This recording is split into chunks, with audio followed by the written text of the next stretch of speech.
Every 8 years in Nova Scotia, municipalities are required to conduct a municipal boundary review. In Bridgewater, that means taking a close look at the number of elected officials on Bridgewater Town Council. Should the number of town councillors stay the same, shrink, or grow? Share what you think about your elected representation. Visit bridgewater.ca/size to learn how, or drop off your comments in writing at Town Hall, located at 60 Pleasant Street in Bridgewater. Yes, I love you with all my heart and soul. I won't mistreat you from my window.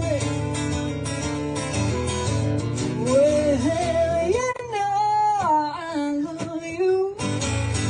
You know it's true. Give you all my loving, baby. One more can I do while I'm walking? I'm myself, I hope you'll understand. I just want you to be my loving man.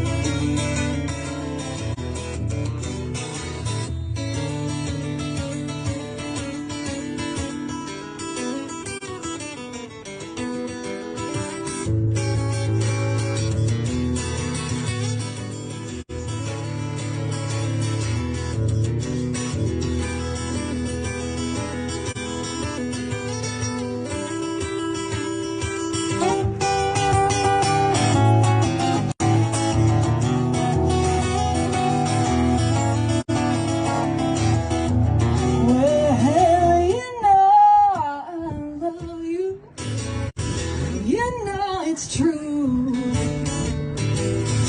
give you all my loving, baby. What more can I do?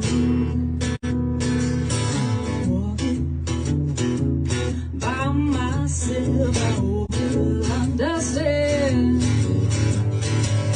I just want you to be my loving man.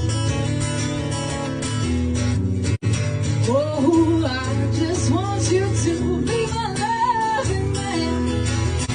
Oh, I just want you to be my loving man.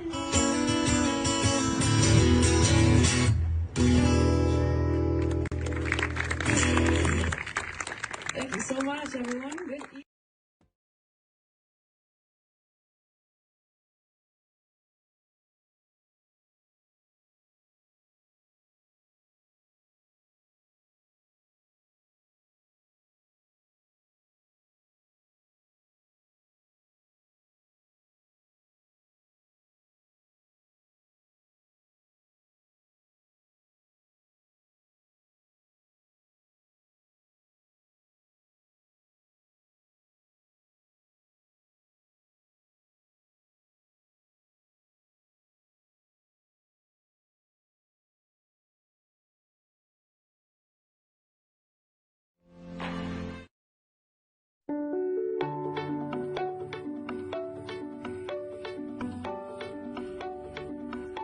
I'm Amanda Fancy. I'm the dealer owner of Gals Home Hardware and Furniture. We've been at this location for about a year. We started in 1848, way back when. This is our 5th location, so we've never have left the town limits. So we're looking to build this location. We had lots of opportunity to potentially look at outside of the town limits, but it was really key for us to be and continue to be a growing business in Bridgewater. Bridgewater, Nova Scotia is unique. We have a beautiful countryside. Our town is 7,500 people, but then, our customer reach is about 45,000. So, we're talking about lots of small communities, hidden treasures. There's huge opportunity here, and I think that it's certainly worthwhile to make the visit, make the call, do some inquiring, because it certainly is somewhere where I think there would be some strong investment opportunities for sure.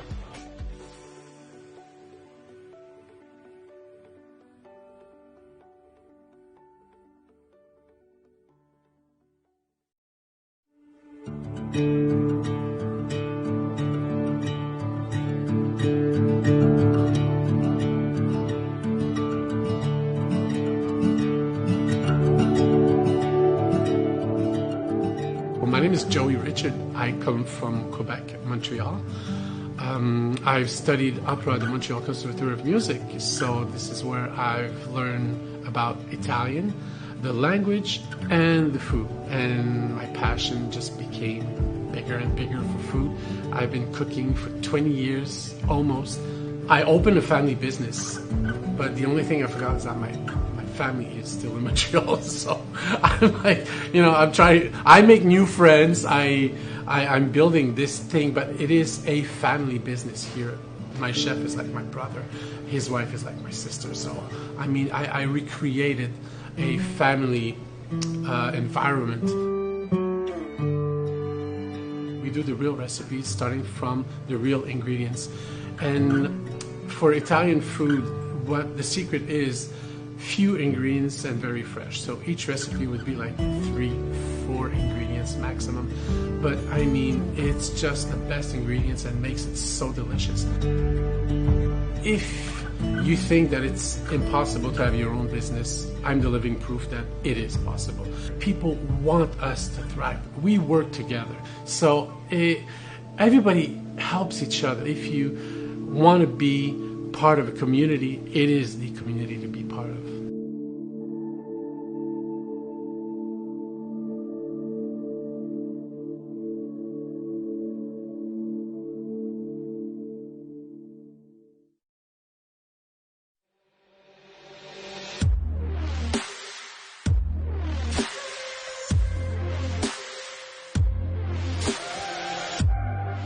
My name is Joe Holland. I'm the owner and operator of Manitou Athletics. I found the opportunity, started this gym in my parents' garage, and now we are currently in an 8,600 square foot facility. A lot of people come here because of the community. The things that we offer here are different than a normal gym. It's an open atmosphere where you come in, the music's played over the loudspeakers, not in your ears. You don't put earbuds in and just walk around from one machine to the other. You focus on yourself, but at the same time you get to meet new people. We have 3 floors, which we do CrossFit, boot camps, athletic training, and personal training. We have so many other businesses that are growing our economy and feeding into it becoming more populated, a place where people actually stay as opposed to leave. We're growing, we're getting bigger, and a lot of people are on the same push to become a better Bridgewater. I love this place. It's my home, and there is no other place that I would want my business to be.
Every 8 years in Nova Scotia, municipalities are required to conduct a municipal boundary review. In Bridgewater, that means taking a close look at the number of elected officials on Bridgewater Town Council. Should the number of town councillors stay the same, shrink, or grow? Share what you think about your elected representation. Visit bridgewater.ca/size to learn how, or drop off your comments in writing at Town Hall, located at 60 Pleasant Street in Bridgewater. Yes, I love you with all my heart and soul. I won't mistreat you from my window. Well, you know I love you. You know it's true. Give you all my loving, babe. One more can I do while I'm walking? I'm myself, I hope you'll understand. I just want you to be my loving man.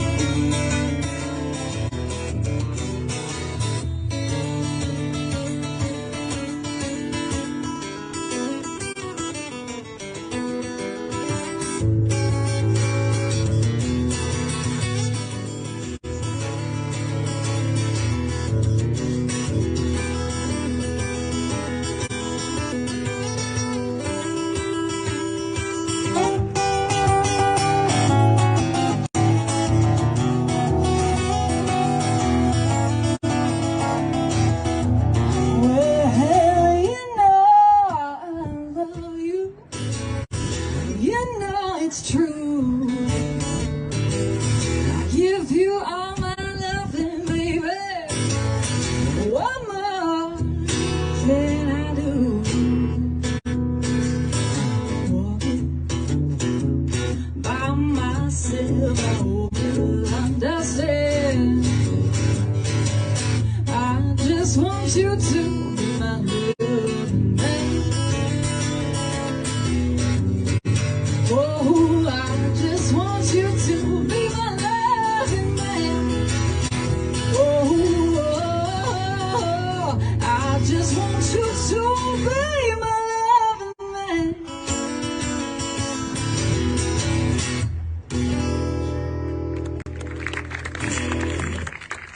Thank you so much, everyone. Good evening.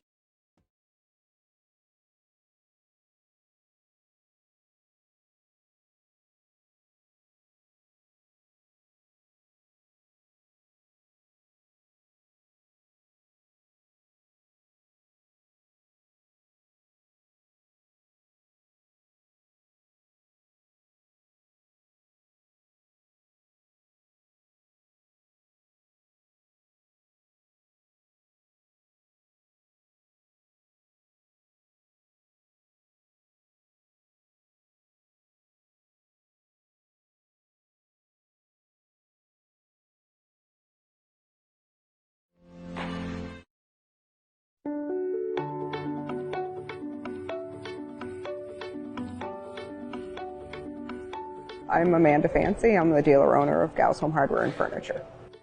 We've been at this location for about a year. We started in 1848, way back when. This is our 5th location, so we've never have left the town limits. So we're looking to build this location. We had lots of opportunity to potentially look at outside of the town limits, but it was really key for us to be and continue to be a growing business in Bridgewater. Bridgewater, Nova Scotia is unique. We have a beautiful countryside. Our town is 7,500 people, but then, our customer reach is about 45,000. So, we're talking about lots of small communities, hidden treasures. There's huge opportunity here, and I think that it's certainly worthwhile to make the visit, make the call, do some inquiring, because it certainly is somewhere where I think there would be some strong investment opportunities for sure.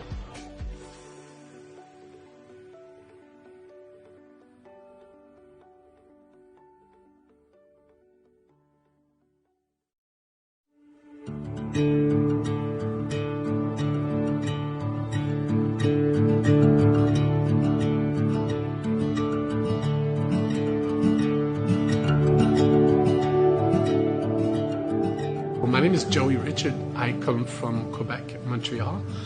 I've studied opera at the Montreal Conservatoire of Music, so this is where I've learned about Italian, the language, and the food. And my passion just became bigger and bigger for food. I've been cooking for 20 years, almost. I opened a family business, but the only thing I forgot is that my family is still in Montreal. So I'm like, I'm trying. I make new friends. I'm building this thing, but it is a family business here. My chef is like my brother. His wife is like my sister. So I mean, I recreated a family environment. We do the real recipes, starting from the real ingredients. And for Italian food, what the secret is, few ingredients and very fresh. So each recipe would be like 3-4 ingredients maximum. But I mean, it's just the best ingredients and makes it so delicious. If you think that it's impossible to have your own business, I'm the living proof that it is possible. People want us to thrive. We work together. So everybody helps each other. If you want to be part of a community, it is the community to be part of.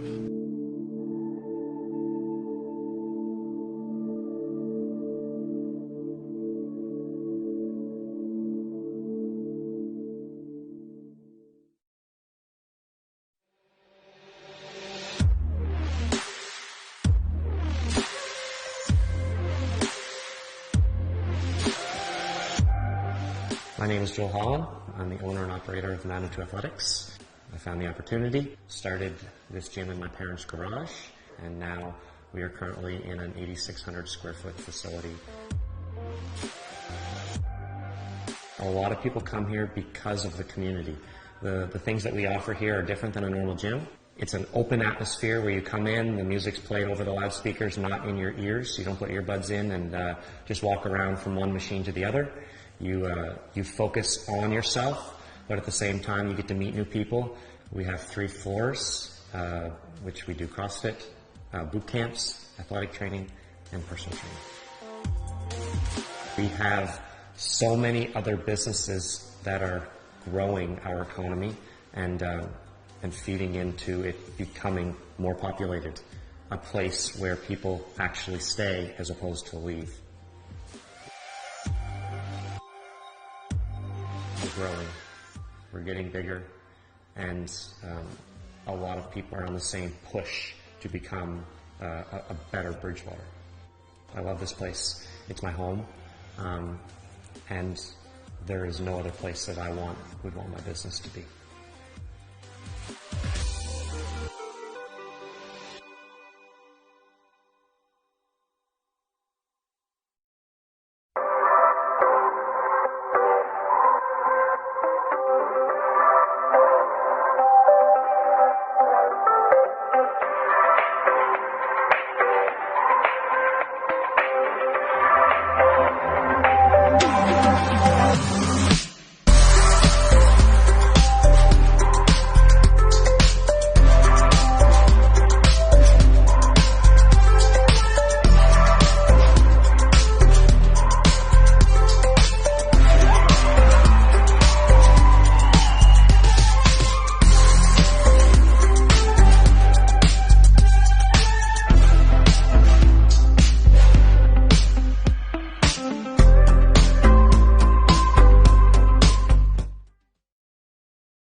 Good evening, everyone. I'll call this regularly scheduled meeting of Bridgewater Town Council to order. And as always, the town of Bridgewater is located in Mi'kma'ki, the unceded ancestral territory of the Mi'kmaq people, and it is indeed a privilege to be here.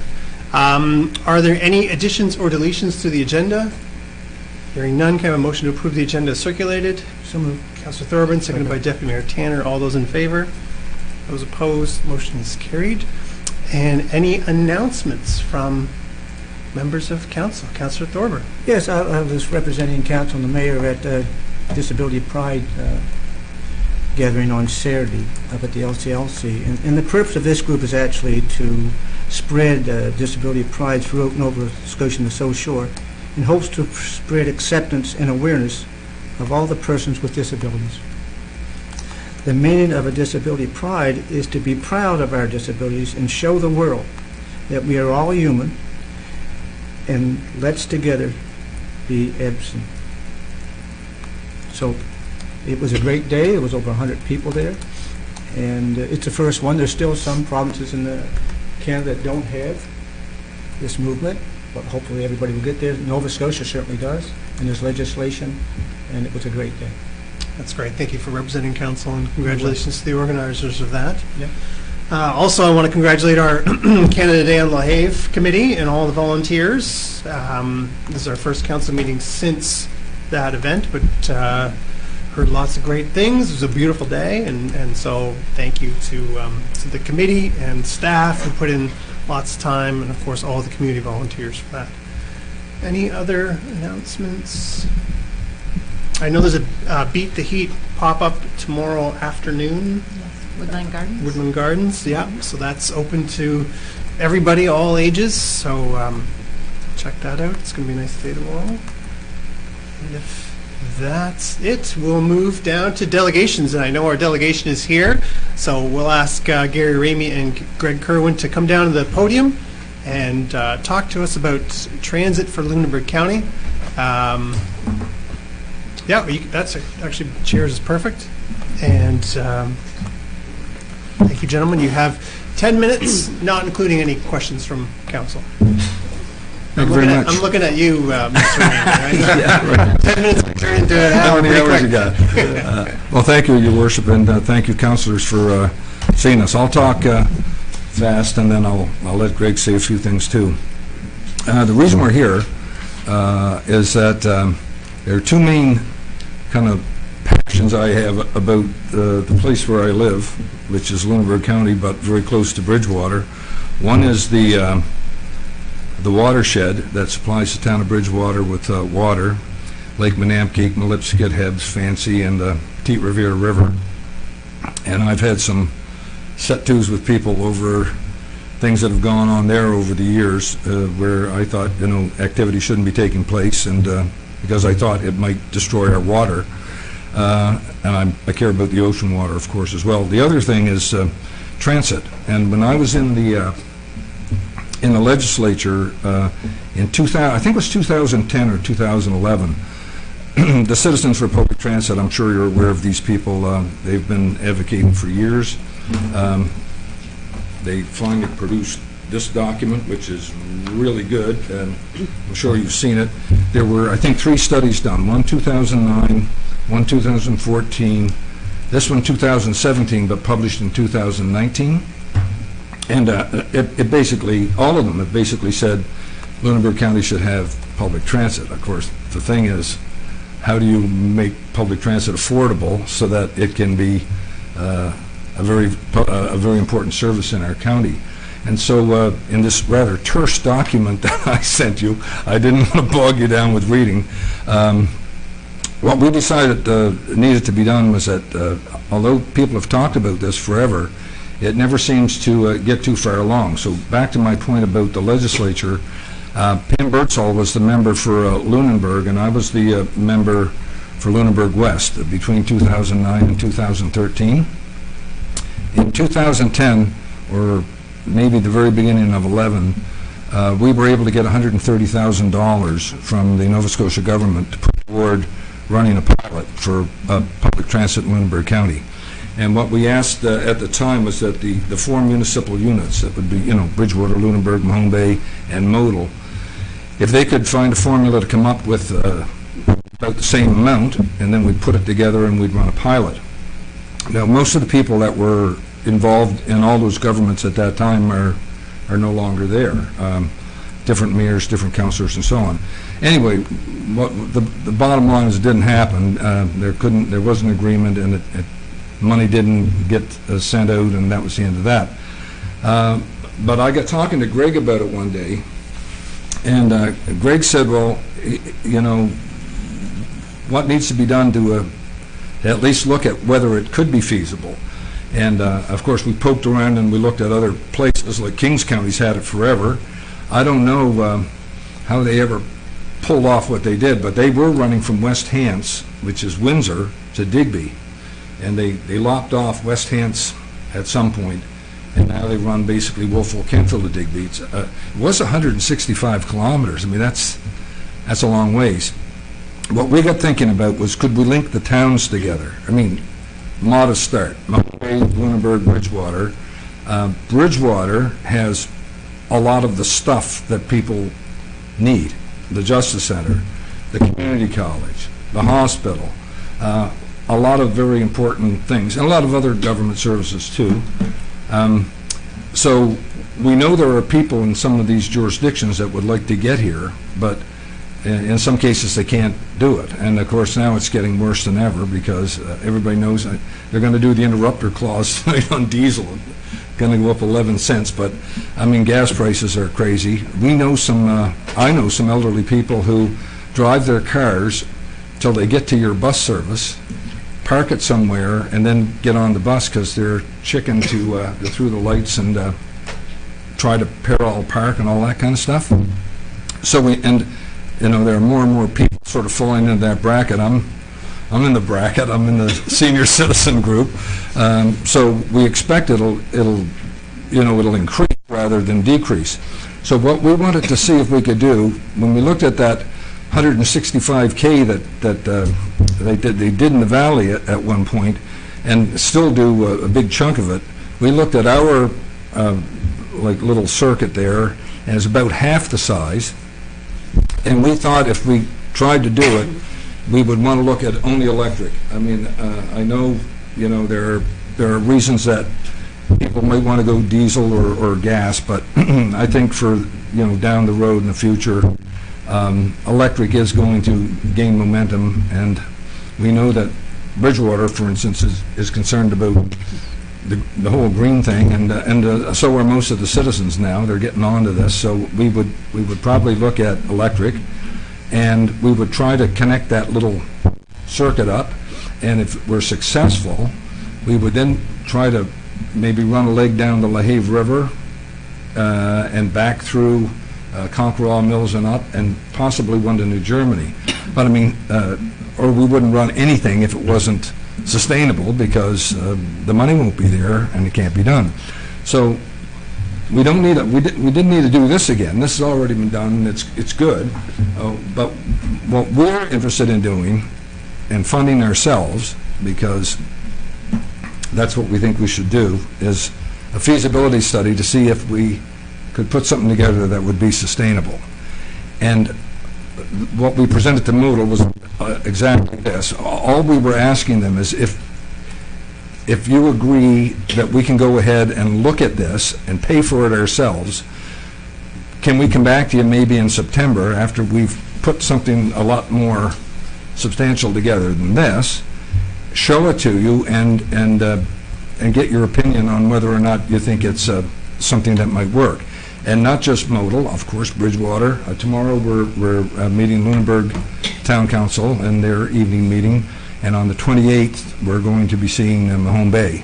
And we saw Bridgewater on June the 8th, and I think did I submit the motion that they passed along with the other documents? Yep. It was a very, it's not a great detailed motion. Municipal Council accept the recommendation of the Internal Transportation Committee, that's who we met with there, and support the request from Greg Kerwin and Gary Ramey to conduct a privately funded, that's us, business plan for the development of a public transit system in Lunenburg County. So we were just thinking, if somebody doesn't take the bull by the horns, I mean, the volunteers are great, and they've done really, really good work, but it just seems that we always keep coming up with, wouldn't it be great to do something? And then you folks made it even a bigger thing when you put your bus system in and people loved it and use it, and it works. And so if we did something, we would want to integrate the county system with your system, if we could. We'd want people to come in, get dropped off, and get on your buses and do their thing in here with you, but when they had to go home, they'd get on our bus and go back. So that's kind of the general concept. Neither one of us are transportation gurus. I think most people know my background is in education, I taught at the University of Alberta. I taught in the community college system. I taught in the high school system. I'm a member of a company called Mediation Arbitration Group, Inc. You can look it up on Google. Magi, which that wasn't intentional, but that's what it came out to be. It's a couple of guys that I worked with in the legislature. One's a lawyer. The other guy was a senior executive of Indian Affairs and Northern Development.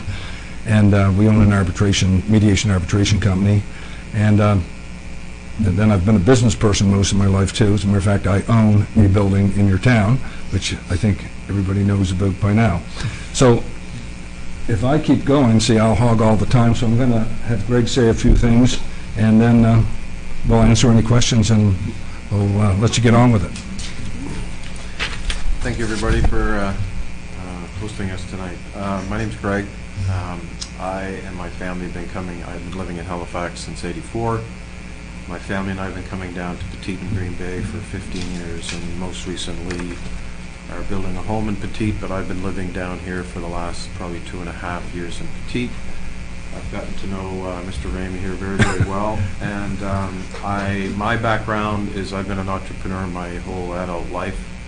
I currently am the CEO founder of a company called Novagevity, where we create, it's a medical nutrition company where our beverages are sold throughout Canada.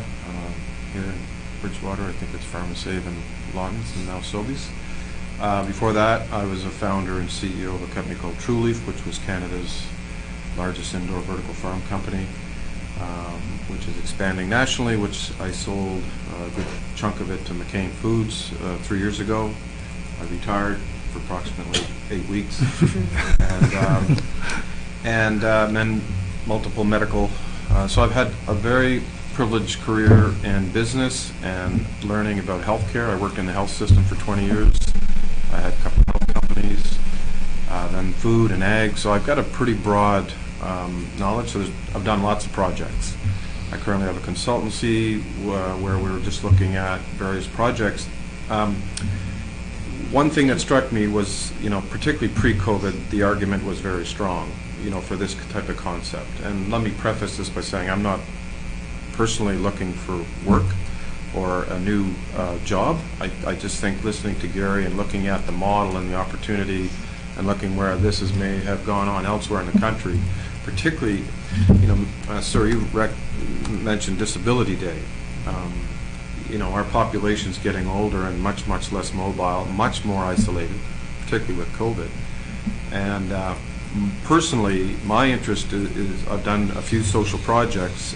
One that I assisted in a fair bit was the new Halifax Hospice. That was kind of our group of us, our genesis to get that going.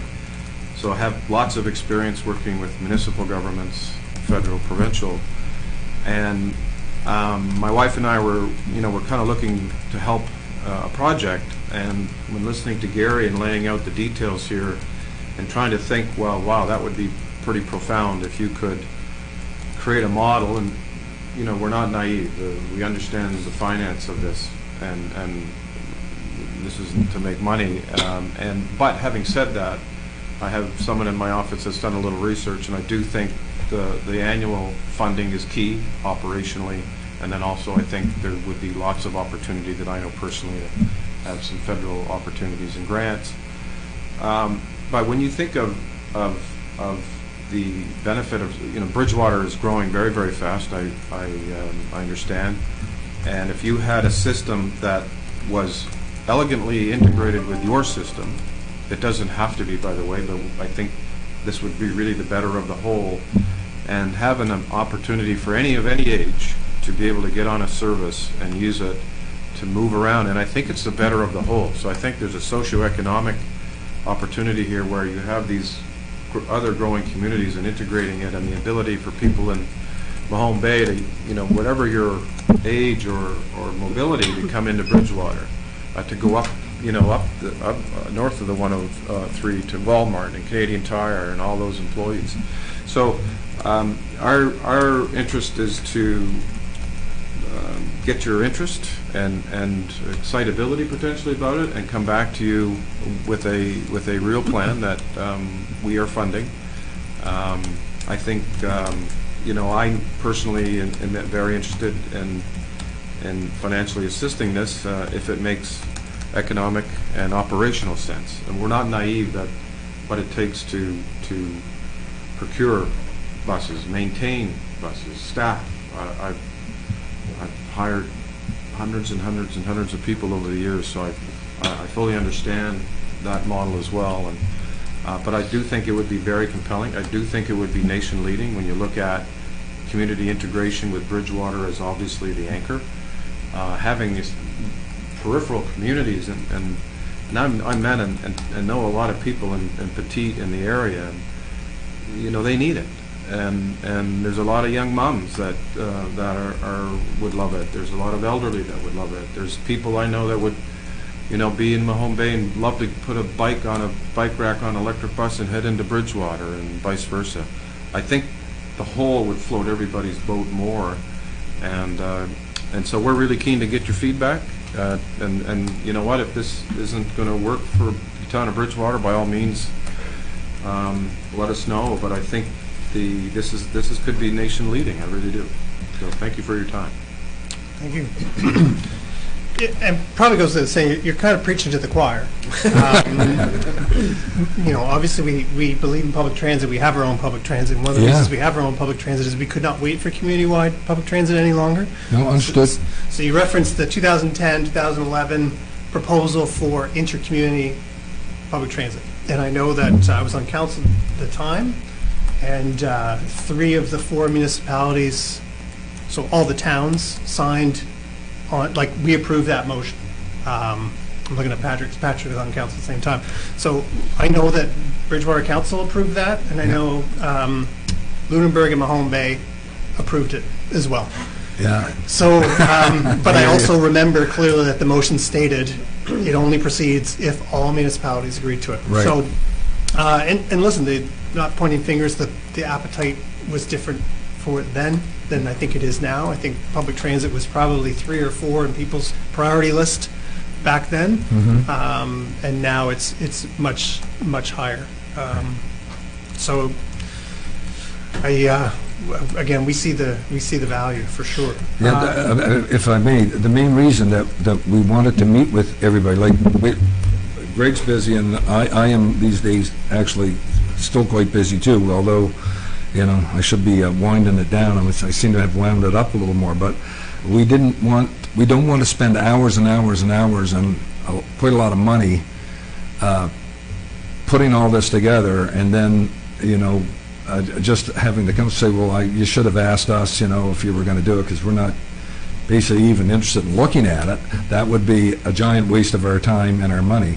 And so the reason that we are going to each of the councils is to, well, hear what they think about it, and also if this motion that was passed by Modal doesn't commit them to anything, it just commits them to saying, yeah, go ahead and spend your own money if you want to, and show us what you got, and we'll look at it.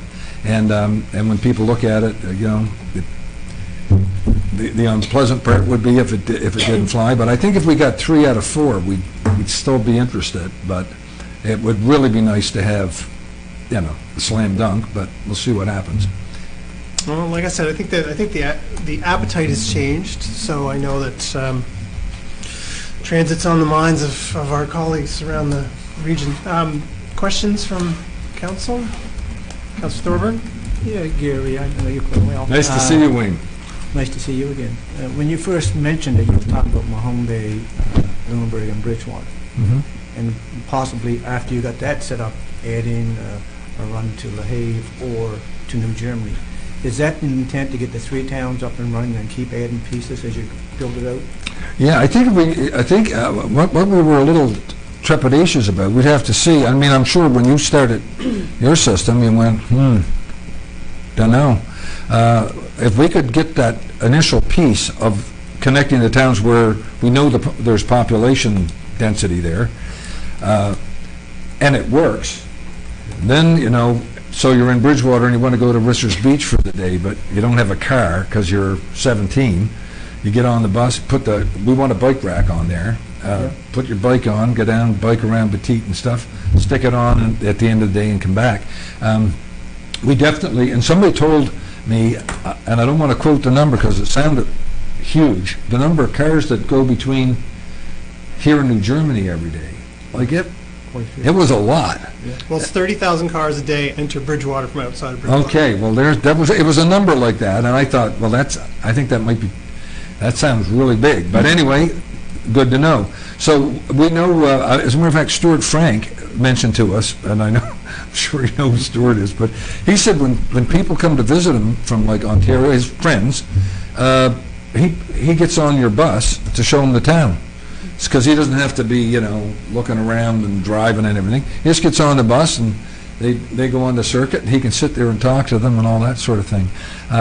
We also know that the seniors bus is looking at doing some things, but they're more of a, call them up and they come and get you. They're not like a dedicated route kind of system. So we're aware of that, and we don't want to be trying to knock anybody off here. We actually, what we want is integration, and it could even be at some point where special buses occasionally would run for, let's say a group of seniors wanted to go to the Apple Blossom Festival. Okay, so you run a bus out there. It's just for a day trip. Tattoo in Halifax be another possibility. So there may be things like that as well. But initially, I think to start with something that we really would hope would work would be to connect the three towns and then see if we can poke out from there. So in answer to your question, that's the way we see it unfolding. Okay, great, thank you. Welcome. Deputy Mayor. We had a discussion July 4th with Modal about them doing a feasibility study in conjunction with one we're doing. And one of the things that came up is how much work they had done already on a feasibility study internally to understand the costs and the routes and so on. And I'm curious why, perhaps during your discussions with them, they didn't offer to help you fund your privately funded feasibility study. They didn't offer yet to do that, but what they have offered, and as a matter of fact, as of today, I just got another kind of bump from their planning department there, saying they will assist us in any possible way they can with GIS maps, whatever we need. We tell them what we're looking for. They've already sent us information on electric buses that they had already researched. They're very keen on, I think, helping us out.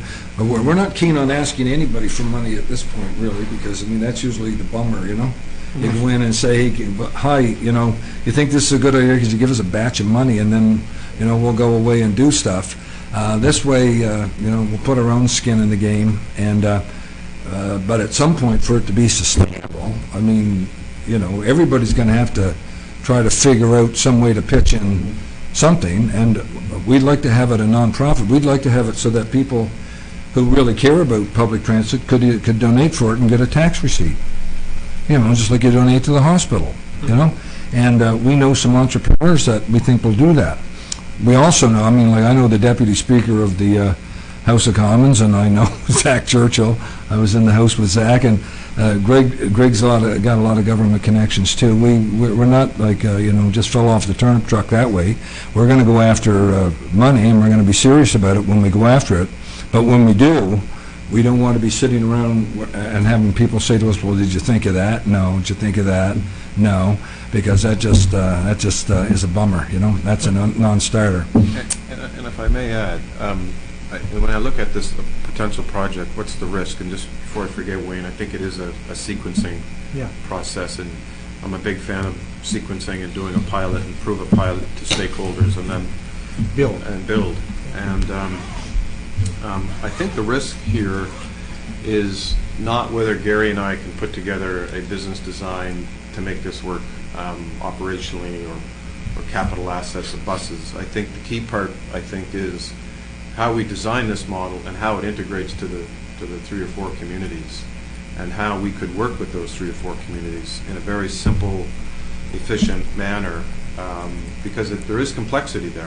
I don't know enough about all the municipalities, but when you have that many municipalities, there's a lot of stakeholders, and then everybody has individual needs. So to me, that would be the most important piece if you're designing the model, is how that integrates efficiently and smoothly, and what are the interests of Bridgewater in this model. I fully understand it would be beneficial, but what specifically, and so if we're designing a model, could we design this to benefit Bridgewater? We know it'll benefit Mahone Bay.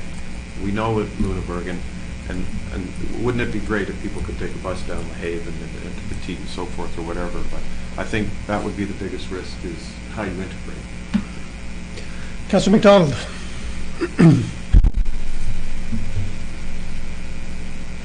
I just wanted to plant a bit of a seed because I was actually thinking about transportation probably 2 weeks ago, and so I was on the Joint Transit Committee a number of years ago, and of course I've watched the development of Bridgewater system, and I was recently in Europe where transportation is easy and cheap, and I thought about the fact that in all of these studies that I've read and seen and been presented, there wasn't a lot of talk about the impact on tourism.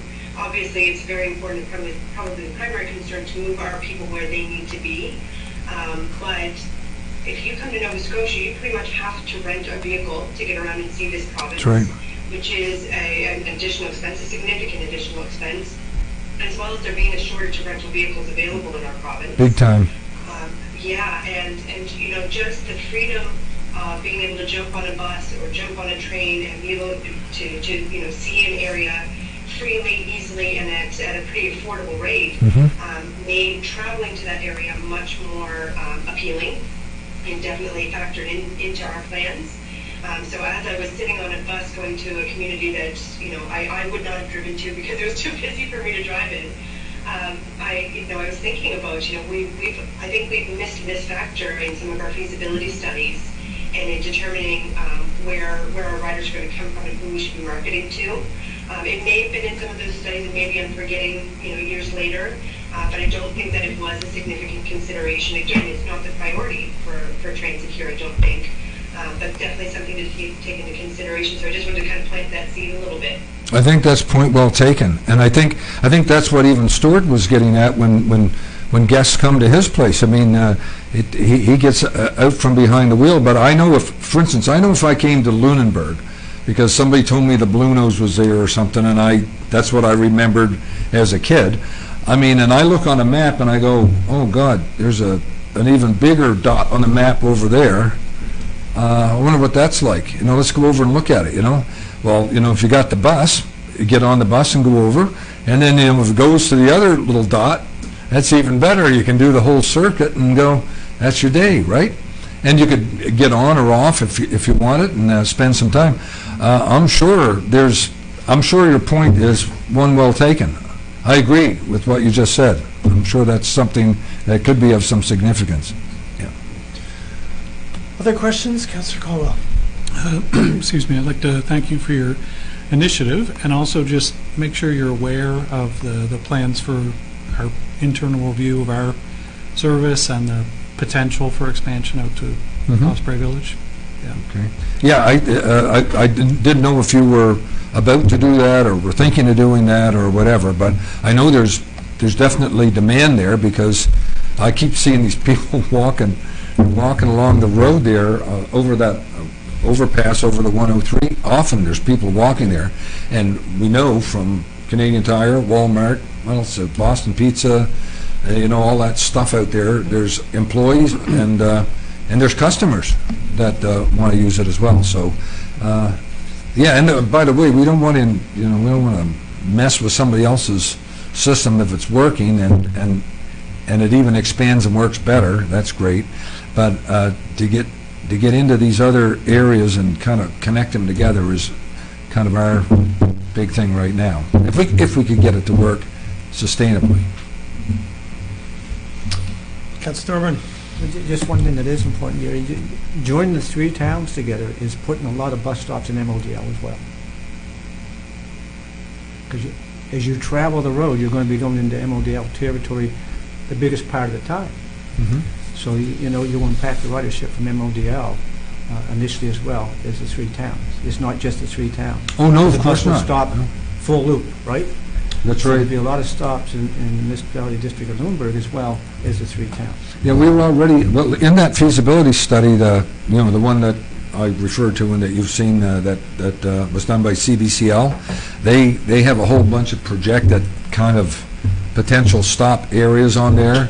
Like, for instance, down the Lahave River, like Lahave Bakery, that's a place where you can sit there and get a coffee while you wait for the bus, right? Or maybe just hang out there for the whole day on the wharf. But there are highlighted spots like that. But you're absolutely right. I mean, most of the actual movement is through the municipality, Right. and that has to be very carefully thought out, so that it's no good to have it where the bus doesn't stop and you can't get on it anyway. I mean, that's no good. So, and that's going to take a lot of time. That's there again why what we're trying to do is, if we can kind of get moving on it, is present something quite substantial by September or October, and then if we could get it to a pilot phase in the spring of the next, of the year, of the next year. That's kind of what, in our heads, we were thinking, but, that timeline may be too fast, too. We don't know. I want to go to PEI and see what they're doing as well. They got a system that runs through the whole bloody province now, through the rural areas. Yeah. And, I mean, I haven't seen it yet, but I want to go, and I want to get on the buses. I do up in Kings County, too. I want to get on and see what goes on there, not just have somebody tell me what goes on there. So that's what we're planning to do as part of all this. I think the eye-opener, and just in closing on my comment, was just, for me, it was just zeroing in on the annual operating costs. And we're not naive that that's not a small number. And I think that's where, for us, the rubber hits the road, and that's if we were, fortunate enough to come back to see you in September, early October, I think we would detail to you a very in-depth financial plan, because to me, that's probably where the rubber hits the road. Gotta have the money. So if I can just leave you with two pieces of advice. The first would be September, October, that's great, but don't rush. I'd rather you be late with a better quality document than try to get it under some certain timeline and things are missing, because then it's going to be no from all four municipalities, because we'll find holes, and then it means that the document's kind of been a waste. So I would rather you just say, listen, we're aiming for this time, but if it's November, December, we'd all rather have a much more detailed document. And then the other is you keep referencing sustainable, which I think is great. Sustainable now in public transit means something very different than it did in 2017, 2018, where sustainable meant it better not cost any money. So I think that I'll go back to what I said earlier, is the attitudes have changed around the table. I think there's a recognition by all the municipalities that public transit costs money. We see it as an investment versus a line item that loses money in a budget. So I think that has changed. So just what I'm saying is come back with a solid business plan with real numbers. Don't be afraid to come back and say it's going to cost this much money, because fair ball. It'll never get out of pilot if we think it's going to cost $50 each, and then we realize it's going to cost each municipality $500,000. Yeah. So I think that's why our pilot worked. Our expectations right out of the gate. Staff were very clear. This is going to cost a lot of money, and we went, okay, and it costs what it costs, and we were pretty close to target.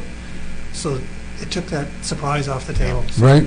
Oh, good. just that's the way it's going to work, if it's going to work. So. And I think it needs to be, if you think of a pilot, and very good points taken, and think of a 5-year project, a start and not so much as an end, but sustainable is much more, as your point, than electric and eco. To me, it's I'm in the process of raising a significant amount of capital for our company to go into the United States.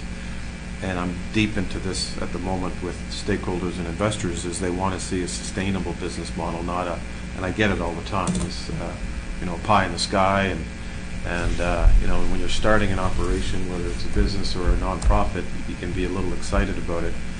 But point taken, it'll be rooted in sound economics, and I think the municipalities have to have some skin in the game to make it truly sustainable. What that number is, we don't know.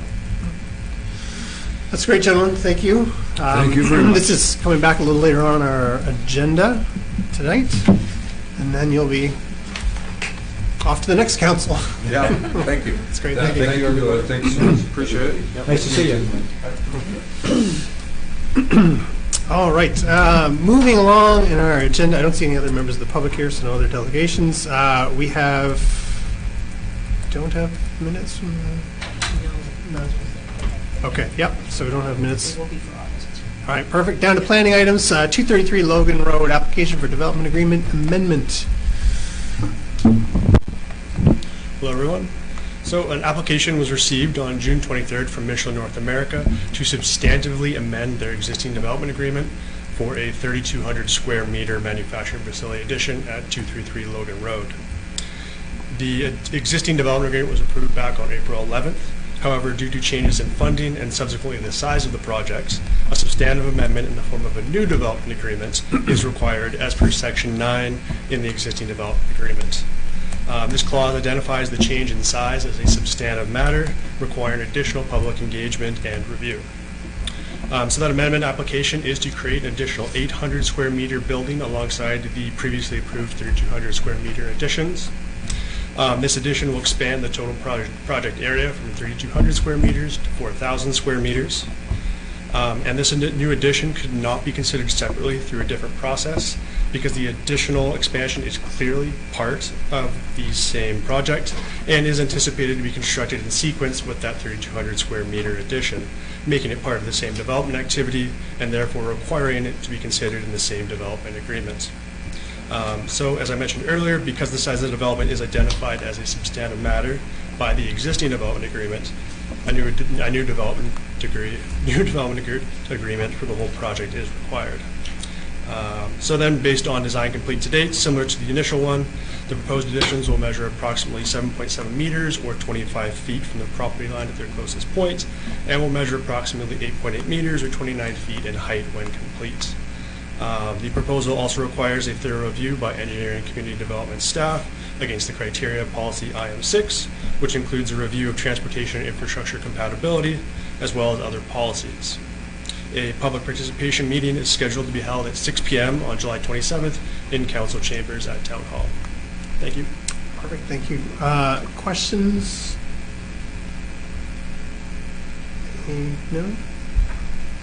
All right, and there's no motion required, so public meeting at the end of the month. That's great. Thank you. Down to 6.2. It's 102, 108 Aberdeen Road and 14 Hurdle Drive. I'll turn it over to Ms. Childs. Thank you. So a development agreement for 102, 108 Aberdeen Road and 14 Hurdle Drive was approved by Council in December of 2021, and it was to permit the use of a multi-unit residential development to a maximum of 35 dwelling units as a collective development on a single lot, with 3 of the 35 units needing to be affordable housing.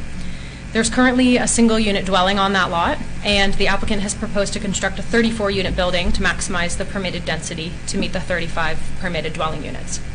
The area included within that development agreement was originally composed of 3 separate lots, 102 and 108 Aberdeen Road and 14 Hurdle Drive. All of the lots are in the urban commercial or the C3 zone. And this development agreement was written with the intention that these 3 lots would be consolidated into a single lot. The consolidation has occurred in order to register the development agreement. The applicant is now intending to subdivide a portion of the current lot around that existing single unit dwelling, which is located on 108 Aberdeen Road, so that it could be sold separately. No subdivision has occurred since the consolidation. However, the intention is that the lot would be approximately half the size of what's shown on what originally was 108 Aberdeen Road. The applicant has been under the impression that the subdivision would have been possible after the development agreement was in place. However, the development agreement was written to include the phrase "on a single lot" because the density permitted through the development agreement, the 35 units, could only have been permitted with the consolidation of all 3 lots. So the applicant is requesting that the phrase "on a single lot" be removed from the permitted use section of the development agreement. And the reason for their request is that having 2 different asset types, a single-family residential unit and a multi-unit residential, would cause issues with title and financing. So staff are providing council with two options: to make a text change to the development agreement and remove on a single lot, to permit subdivision, or require the developer to go through a substantive amendment to remove on a single lot. So there's two options there.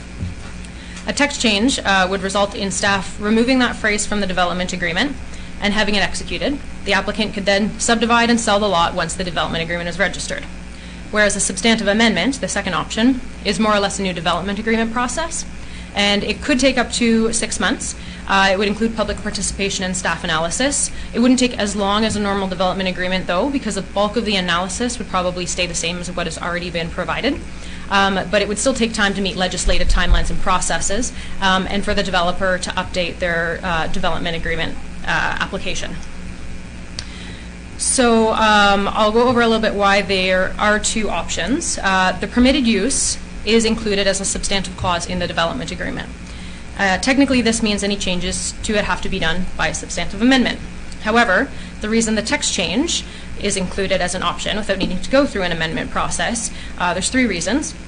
The removal of the text wouldn't change what the community was consulted on. The development would stay the same and would have the same impact as the current development agreement that's already been approved by council. The second is it hasn't been executed or registered at the land registration office yet. And thirdly, council approved the development agreement with a motion that states that council shall enter into the development agreement in a manner similar to the draft development agreement. So this change could be considered as in a manner similar to. So the permitted use section of the development agreement was written specifically to include on a single lot, because the number of residential units permitted through a development agreement in the C3 zone is based on the area of the property. To achieve 35 units, the area from all three properties were required, and based on the plan showing the proposed re-subdivision of 108 Aberdeen Road, had 108 Aberdeen Road not been included in the calculated area at the beginning, the development agreement would only have been able to permit 30 units. However, now that 35 units have been permitted in this area, the proposed edit to the development agreement, that text change, which would enable subdivision of 108 Aberdeen Road, would not affect the maximum density permitted by the current development agreement. Even if 108 Aberdeen Road was subdivided, the development agreement would still be registered on both of the remaining lots, therefore capping any density shared between those two properties at 35 units. A change to the text would also not affect servicing requirements since the density wouldn't change. 108 Aberdeen Road, if it were subdivided and sold to a new property owner, would experience limitations with respect to development opportunities, but this would be the case whether that property was to be subdivided and sold or maintained by the current property owner on a single lot. Due to these limitations, it's probable that the current single unit dwelling would stay a single unit dwelling. And I'm just going to go through why some other uses that might be seen as permitted through the land use bylaw may not actually be permitted or may not be probable at 108 Aberdeen Road if subdivided, or not, even if they may seem possible when reading the land use bylaw. So, although there are commercial uses permitted in the C3 zone as of right, the single unit dwelling could not be converted to commercial because the development agreement permits a maximum 35 dwelling units as a collective development. And a collective development consists of more than one dwelling unit. So it's required that a residential use is maintained in a separate structure. Additionally, a commercial use could not be added to the existing single unit dwelling, and this is because the current use, a single unit residential dwelling, is not a permitted use in the zone as per the land use bylaw. It's considered a legal a non-conforming use since the zone has come into effect. And legal non-conforming uses can't be extended or changed to another use unless the new use is permitted in the zone and a single unit dwelling is not permitted in that zone. It may be possible that the single unit dwelling could be converted to 2 unit dwellings. However, it's unlikely because that means the proposed 34 unit apartment building would have to be reduced to keep it under that 35 unit cap of density. It may be possible that the single unit dwelling could be converted to 3 or 4 units through site plan approval. However, this is only possible if more than 30% of the ground floor is used for a commercial purpose. This also may be unlikely because similarly to converting it to a 2 unit, the additional units would only be permitted if the proposed 34 unit apartment building was reduced in density. It's important to note, though, that these same situations would apply to the single unit dwelling with or without the subdivision. The subdivision isn't causing the limitations. The development agreement and the legal non-conforming use is what's causing these limitations. Should the single unit dwelling at 108 Aberdeen Road be subdivided and sold separately, the development agreement area would then be represented by two property owners. So separate ownership could be problematic, where a new owner of either lot, but especially 108 Aberdeen Road, may not be aware of the registered development agreement and those limitations. This, however, is not a scenario that's unique to this situation, as any property in town could be burdened by either a development agreement, site plan approval, or a legal non-conforming status. So there is some onus on the buyer to understand what limitations may exist beyond the zoning and permitted developments of the land use bylaw. If a substantive amendment were to be requested, if no text change was to be made, 108 Aberdeen Road would be left to the land use bylaw. So in this case, 108 Aberdeen Road, if no text change was permitted and they did go through a substantive amendment to then continue with their development, 108 Aberdeen Road could become fully commercial as of right. It could not be single unit with commercial though. It could be converted to 2 units through our residential conversion permissions, and that could be done as of right. And it could actually have a higher density than would be permitted through the development agreement, because it could go through a site plan approval, be 3 or 4 units plus ground floor commercial, or a development agreement and actually get up to potentially 11 units if they were to use the affordable housing bonus. So going through a substantive amendment, if no text change were to be made and the owner decided to do that, would open things up for a new property owner, but also changes what the public and council originally thought would happen with this property through the development agreement. So a legal option opinion was provided, and it's understood that either option could be permitted. So it is being these options are being provided to council. And really there are 4 options that could come out of the 2 options. So I'm just going to go over those just to make it extra clear. I'm going to go through those and just kind of summarize what could happen in these situations. So if a text change were to happen, which is being requested by the applicant, development agreement would still be on both lots, even though 108 Aberdeen could be subdivided and sold. There would still be a density cap on the area at 35 units, although if 108 Aberdeen had been subdivided before the development agreement, only 30 units would have been permitted. There's no additional impact to surrounding neighborhoods compared to what's already permitted by the DA in that area, and additionally no impact to servicing or traffic compared to what's already permitted by DA. The new owner of 108 Aberdeen Road may not know property limitations. However, as mentioned, these limitations are in place with or without it being on the same lot, and limitations also exist on various properties in town. If a text change were to occur, it would be an immediate change for the applicant. They would be able to subdivide, potentially sell, and continue with their existing plans. And so the second option, which isn't to change the text, but is to not change the text, it could result in 3 different possibilities.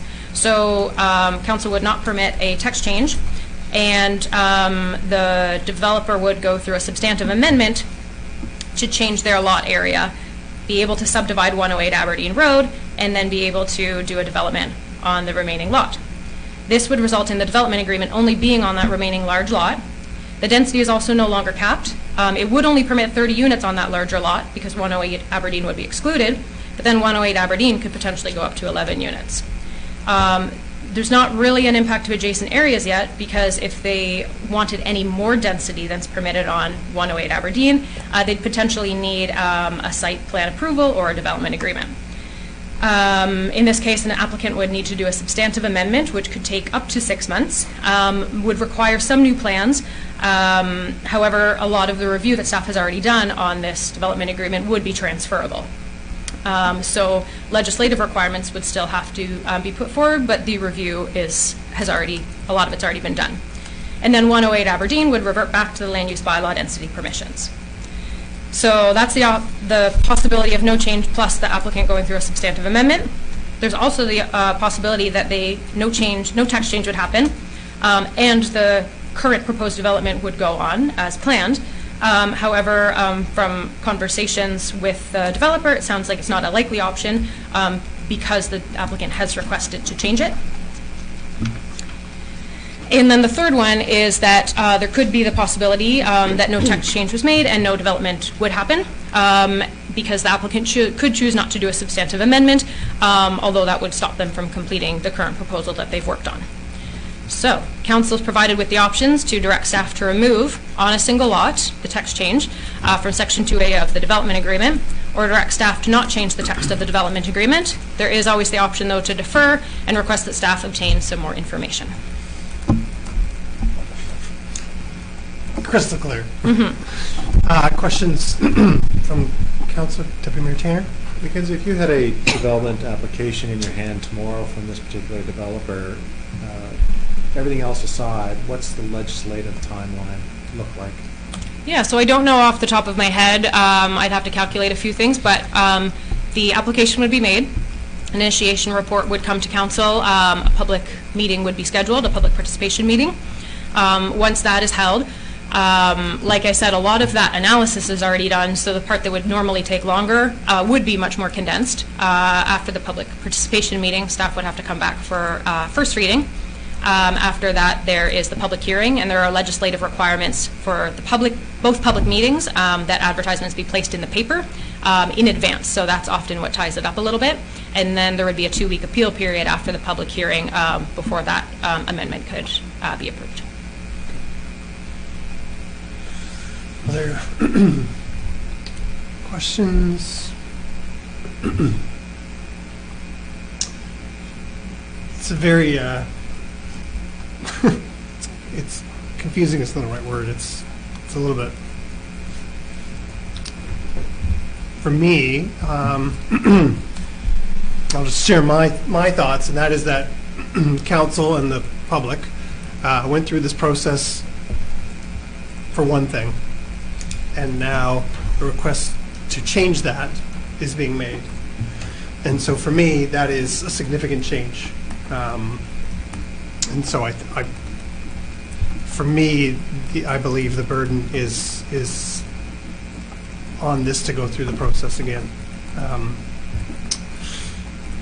I go back to if the original plan had been on 34 units on these 2 lots, then the answer would have been no. And so the compromise was you can have 34 on 3 lots. And so to me, it's very different if you own all those lots versus you're selling one of the 3, or one of the 2 now, really.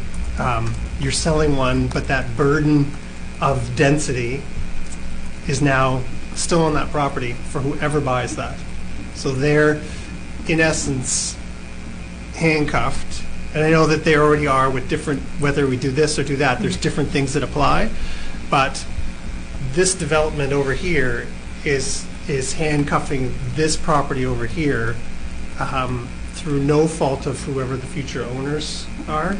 And I think that our plan to avoid that was to consolidate this into one parcel. So again, for me, I just can't I can't get past the fact that if this proposal was made today without this lot, with just the 2 lots, the answer would have been no. There's not enough there. So that's the conditions we impose on everyone else in the community. And so for me, I don't feel it's right to make an exception for this person. I'd have to have staff guarantee me that nobody else has ever asked for this and been denied before.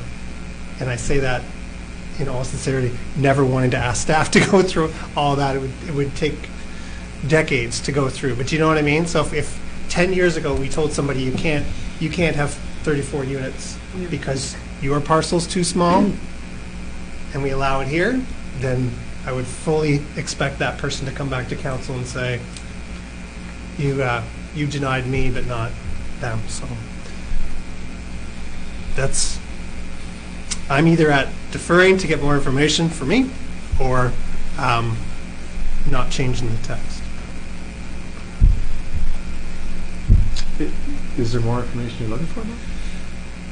I guess I just have, it's not really on this, but more questions for the developer on what does this mean for them if we stick with the original plan? Well, they just go, okay, well, then if we have to stick with the original plan, we'll stick with the original plan. I'm struggling with the conditions that they seem to be facing from on their end. So I guess I almost wish the developer was here so we could say like we don't want to lose the development. Just going from 34 to 30 units substantially change their plan. What are the other options? But failing that, I don't like just the text change for me. So on that, did we hear from the developer as to why they couldn't make tonight? This is a pretty big. Yeah, we didn't ask them to decision. come. Yeah, we didn't ask them to come. No, we wouldn't have to ask them to come, I guess. But, Yeah. Okay. Yeah, they asked if anyone needed to come, and we said no. We said staff was bringing it forward. Okay. Yeah. There may be also some clarity required around the rationale with respects to title. Right. Because I heard you say that keeping it consolidated created title issues. And that are those not able to be rectified in a consolidated manner? That would be something that would be of interest too. Like, I understand there's some financing concerns that they suggested are created by keeping the house or the single unit meshed in with the 34-unit building. But what's the title issues and why couldn't those be rectified? Yeah. Okay. Let's go on. Excuse me. I think I would prefer to have it deferred for more information from staff. It's what at face value looks quite simple. It's actually quite complex, as you can tell from the explanation. And it might be nice if the developer was invited to the meeting so we could ask some direct questions. It's a development that the community and council supported, so I don't want to jeopardize it, but at the same time, we do have some rules we need to follow, so I'd prefer that it was be deferred. Any other thoughts, comments? Councillor Thorburn? I agree with yours, Your Worship, and the council sitting at the table. We, in good faith, met with and put a plan together which included 3 lots, which will give them 35 units, including the bonus density. And if one lot is removed, then they're entitled only based on density to the 30 units. But on the other lot, they're allowed to put 11 units. So that's a total of 41 in real math.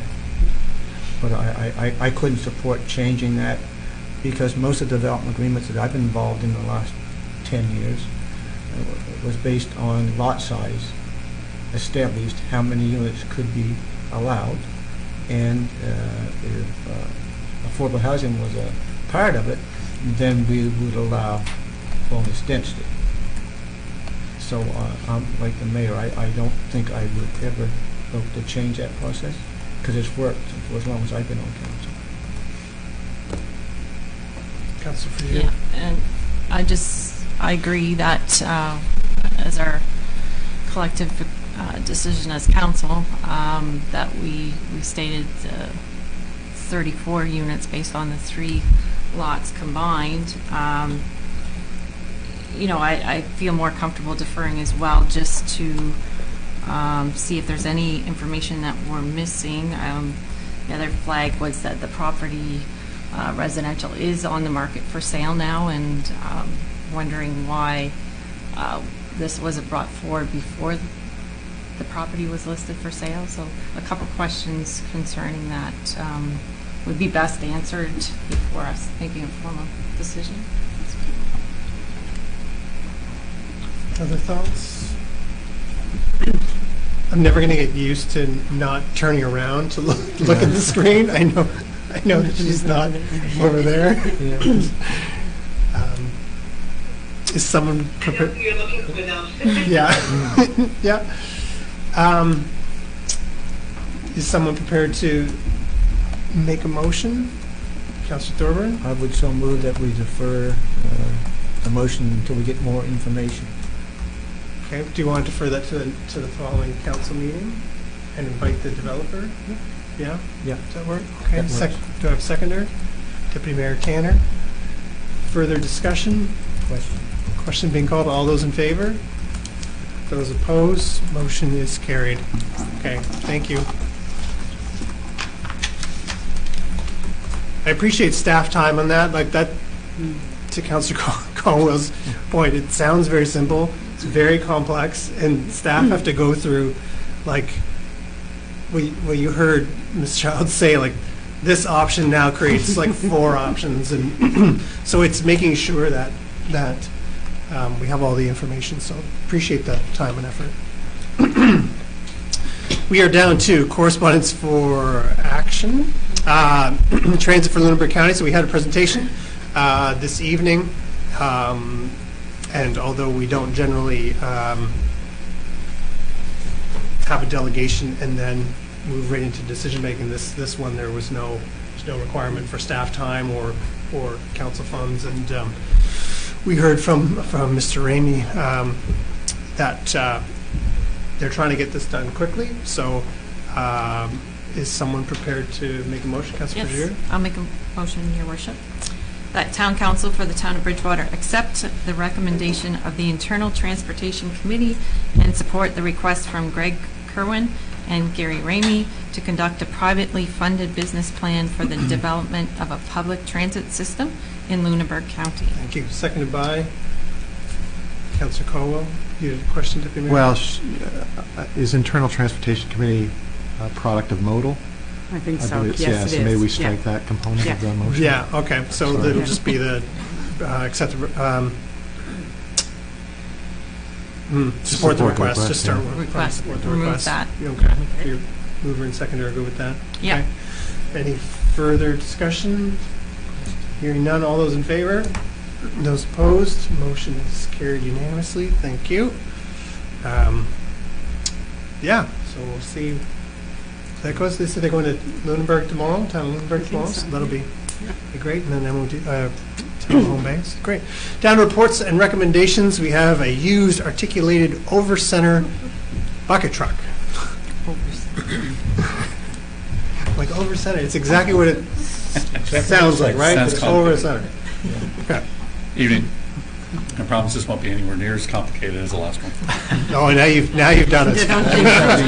We'll make it complicated. Just a slight history. Staff issued RFP 2022-03, supply of one new articulated over-center bucket truck on May 9th with a closing date of 30th of May. Proposals were scored and presented at the regular council meeting on the 28th of June. At this council meeting, Town Council concluded RFP 2022-03 due to all submissions coming in over budget. Additionally, council gave staff the authority to use section 18.1A of the procurement document, the alternate procurement practice, to source a used vehicle that meets the specifications. Following council's direction to use the alternate procurement practice, staff contacted both vendors that bid on the previous RFP to inquire if they had a suitable used vehicle that might meet the specifications. Staff used the specs from RFP 2022-03 to ensure all proposals were similar. However, staff concluded that a vehicle no older than 2017 would meet the ongoing requirements. Also, the borrowing terms is limited to the useful life of the vehicle as established by the province of Nova Scotia minus the age of the vehicle. Life expectancy of the used vehicle is 10 to 15 years. Therefore, we may repay the funds over 8 to 12 year time frame, which is still reasonable. The following are the responses received. Alltech Industries had the 2020 model year, and if you remember, that's the one they proposed in with the new one. And McFarland's came up with a 2013 model, which didn't meet the 5-year maximum spec, so we didn't proceed with any more information. Approved budget for this capital project is $300,000.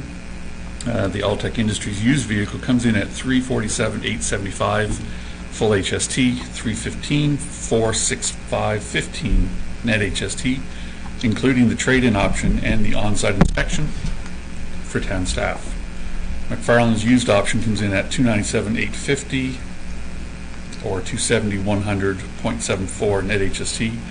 Trade-in option and the on-site inspection costs were not discussed for this vehicle, as the vehicle is only 4 years newer than the present vehicle and did not meet the specifications.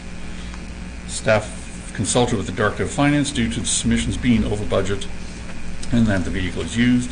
The Director had confirmed that we can borrow for a used vehicle, but the term is limited to the useful life of the vehicle.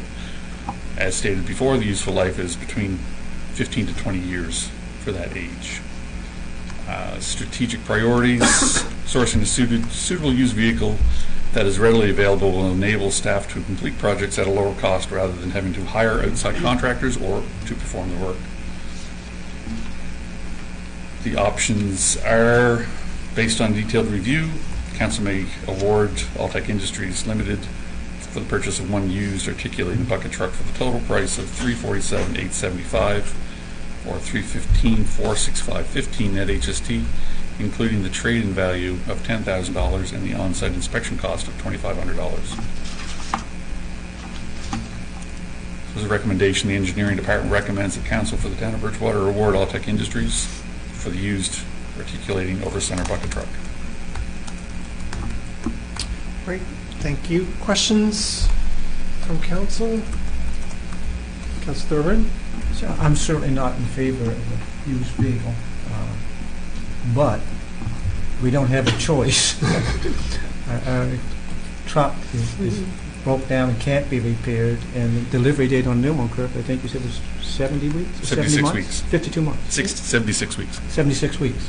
So with that in mind, I support that. And the good news is that I'm really happy about is they went back to the original proponents and got option from them, and we come back with the right deal. And that makes me feel better about it. So I would make that motion. Sure, yes, please. And I would move that Town Council of the Town of Bridgewater endorse the recommendation of the Engineering Department and award Altech Industries Limited for the purchase of one used articulating over-center bucket truck at a cost of $347,875 full HST, $315,465.15 net HST, including the trade-in value of $10,000 and the on-site inspection cost of $2,500. Thank you. Seconded by Councilor Caldwell. Further discussion? Question being called. All those in favor? Those opposed? Motion is carried. Thank you. Now you got to drive out and get it. That's an option. 9.2, application to purchase land, lot 101-4 Glen Allen Drive. Yep. Turn it over to the CAO. So the town has a request to purchase lot 101-4 Glen Allen Drive. It would be for the construction of small options home. It complies with the land use bylaw and the permitted uses that are allowed within that.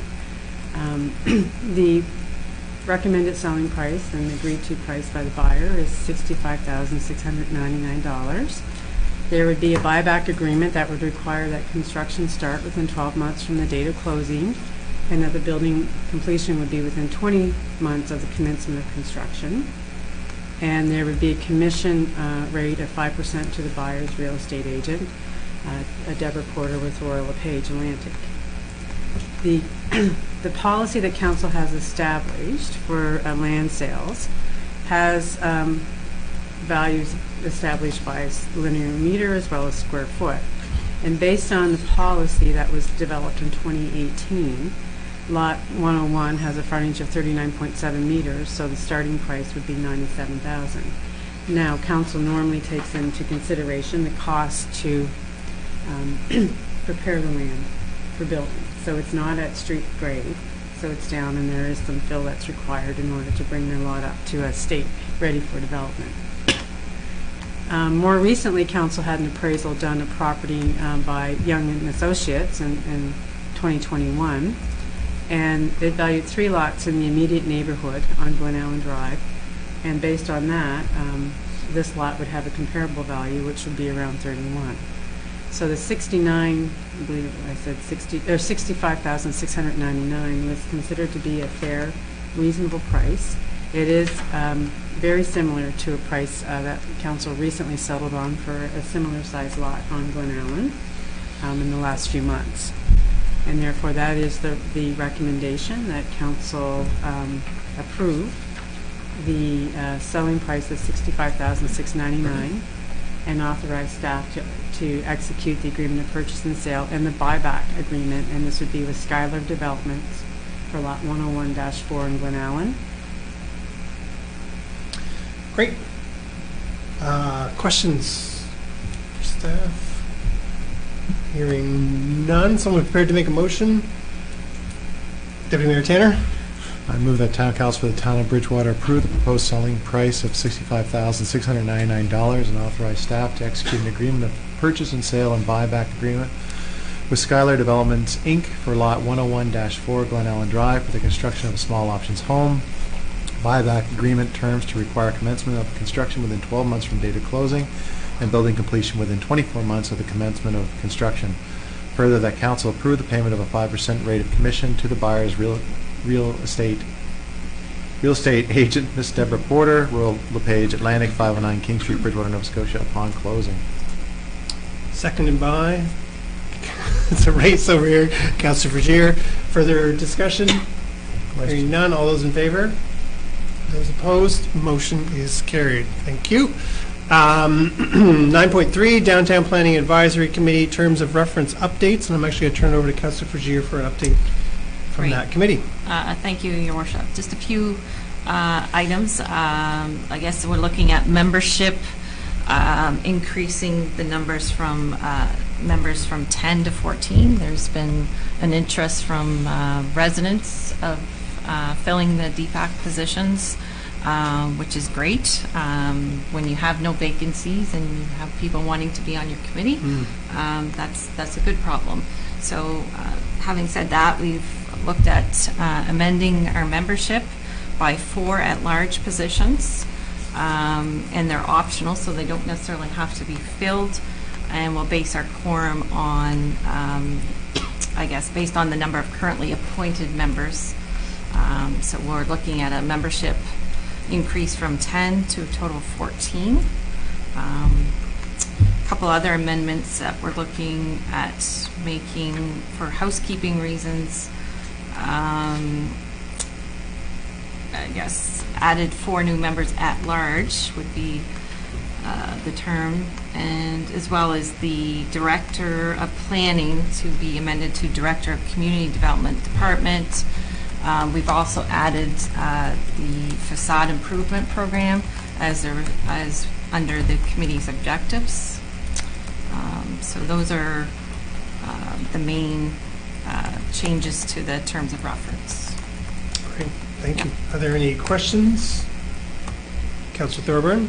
Yeah, with the virtual meetings taking place, which is allowed under the MGA, should that be in the terms of reference so the members of that committee know that they're allowed to miss so many meetings per year, attend virtually? So we've already have a policy with the town. I would think that those policies should be on all of our committee terms of reference going forward. I believe it does extend to... The policy that we developed does have a clause within it that states it applies to all council committees. So it's already covered off in that one policy. Putting it in the other terms of reference as a housekeeping amendment would ensure it doesn't get missed, but all the committees have been sent a copy of that policy and advised of the requirements for in-person attendance, with the exception of hybrid meetings 3 times within the calendar year. And I do believe that some of the committees are looking at that, and there may be requests coming for council to consider alternatives to that for committees with members at large. And I know, using DPAC as an example, that was brought forward at HAC. I guess all the chairs were informed of the changes or in relation to the MGA, and some committee members, maybe whether it be based on geographic region where they're located, felt virtual was more convenient for them. So we don't want it necessarily to be a barrier for them to volunteer on our committee. So I think some of that feedback we did pass along to staff. So.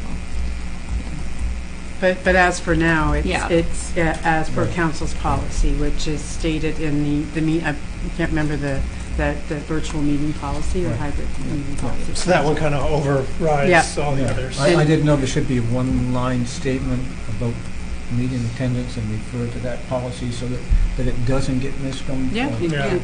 it could certainly be, if council wants to include that, we can, add that in there as part of the housekeeping amendments, that they reference the policy with respect to hybrid meeting procedures, or virtual meeting procedures. I think it's a good idea, just because fast forward 3 or 4 years, pandemic's kind of out of our mind. We don't want to lose sight of the fact that virtual is still an option, even when we take for granted that we're back in person all the time.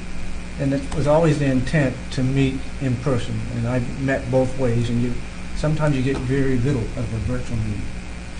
Because you're off in a corner by yourself. I don't ever want to go back to chairing a virtual meeting. No. So, and this way it kind of puts a cap on how many meetings, and the members join the committee know that going into it. So we can. So we just tag that onto the motion and as amended to reference the virtual meeting policy, which I don't know the policy number right offhand, but I have it printed off, but it's on. Okay. Councillor Cole.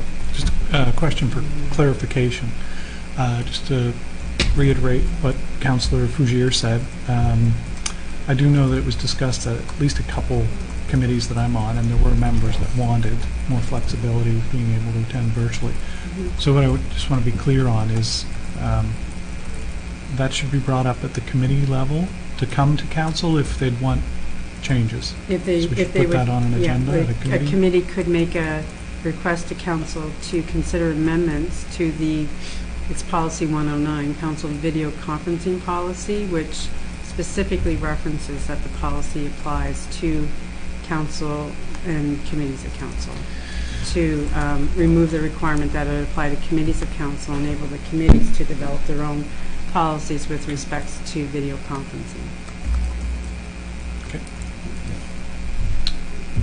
Because you have some committees that may want to be virtual or just not, you're only limited to the 3. Yes, it's my understanding some of the members like the flexibility that it allows, not to have all virtual meetings, but some individual members may need to attend virtually more often. And it's just a way to, at times committees, it's hard to attract community members to committees, and if it allows a little extra flexibility for them to join. The committees there seemed to be a consensus at a couple of the committees I'm on that they prefer that. I could see that as a big win for committees that meet during the day. Yeah, we have younger members of council, we have working members of council. That it's easier to devote an hour to a virtual meeting versus an hour meeting in person that also requires you to, take 20 minutes to get to it. If it's not in town, 20 minutes to get back. Now all of a sudden you're an hour and a half, an hour and 45 minutes, or 2 hours. Because we have some committees that we meet in Chester. So if you have a regional committee that meets in Chester, you're asking at 10 o'clock in the morning, you're asking a volunteer to give up their morning, right? And if they work, but all of a sudden, if it's virtual, I can see the. Yeah. So do you need some? Let me see here. I can poke. Do you want me to? Yeah, go ahead. Okay. So the only thing I think you need to do is add to. For now, we're referencing the video conferencing policy of council. Yeah. And so it says approve amendments to the downtown plan advisory terms as indicated in document 22116 dated, and to include amendments referencing the town's virtual meeting policy. And to also include amendments. Okay, so at the end of the day, committees are empowered to create their own. No, this is doing what Councillor Thorburn had suggested, that we make reference to the town's virtual meeting policy, which states right now that it applies to all committees. Right. And if the committees wish to have council reconsider that, then they can. And what we would end up having to do is each committee would come up with, they have to come up with an amendment about what they felt to be an appropriate number of meetings to attend virtually, or does it matter, and I don't think the committees have kind of had that discussion about is there to be a limit or none, right? But each individual committee could make that terms of reference change that would affect only their committee. Right now, no, not based on Not now, this. but if they bring something forward. If they bring something forward asking Yeah. for it, then Yeah. we'd have to amend a few policies to do Sure. it, yeah. So they have to, make that request of council. Yes, because right now, council's policy is that the town's virtual meeting policy applies to all committees. Right.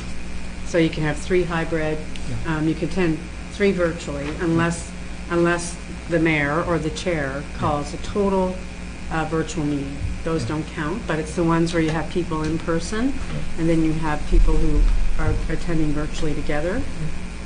Those are the ones that you can only do 3 of as a member. So just recognizing that Councillor Caldwell did say he's already been on a couple of committees where they've asked for this, do we still need the committees to come back to council and make this request, or can we just add this on a future agenda for council to discuss empowering, how we put a mechanism in place for committees to be empowered to? Yeah, if council wants to do that, then I wouldn't add that last part to this, which is, and include a statement referencing the town's virtual meeting policy, because that right now says that policy applies to all committees.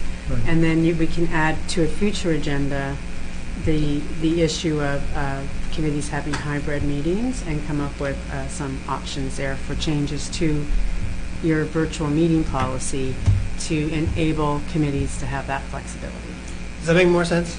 I'd say we just leave this motion as it is after all that, because even though that amendment was added to the motion, but you're saying remove it, Take it out, yeah. but it would still apply It's- anyway. It still applies, but Yeah, what we're saying is we'd add it to a future Yeah. meeting to have, if council Further wants to give, discussion. or if council even wants to give, if you know now that you're prepared to entertain that, then you can give direction to staff to bring it back amendments to policy 109 separately, that deal, separate from this, that deal with the virtual meeting policy, that would put wording in there, that would state that committees may develop their own meeting rules around virtual meetings. Complicated. Simple. To me, it's Got complicated. to me, it should just be all committees adhere to policy 109, but can, like, in the absence of having their own terms of reference that say you can meet virtually all year, if they don't have that, then policy 109 applies. Yeah. Otherwise, So we have to change policy 109 to say that. to say that, right. Yeah. So to me, I think already, like, if we already have more than one committee asking for that, then we should open that up for all the committees to do that if they so choose. Mhm. So take But that last are part. we under direction of the Municipal Government Act? Yeah, Or that can was we my do next what we question. want to do regardless of what Yeah. the Municipal Government Act tells us we can do? Because they just if you added open it up to virtual. all your committees, why can't the council do the same thing? So the Municipal Government Act does enable council to come up with a limit on the number, right? Right. So it basically sets the rules around what's considered to be in person. So the MGA was changed to say that you can have hybrid meetings all you want. It's up to council to decide the limits of that, right? So then it comes down to how do you, the concern is that does a person actually need to be in the community to represent? So the concern was someone going away for 6 months Yeah. or 8 months and attending virtually, and the representation piece gets lost in the community, right? So council came up with a number. There was a model policy that came out that I believe used less than 3. I think it used 2. Yeah. That was just kind of like, here's some ideas, but each municipal unit can pick their number. But the MJ just basically said in-person means that you're on the screen and you can be seen and heard, and as soon as you lose one of those, you're absent.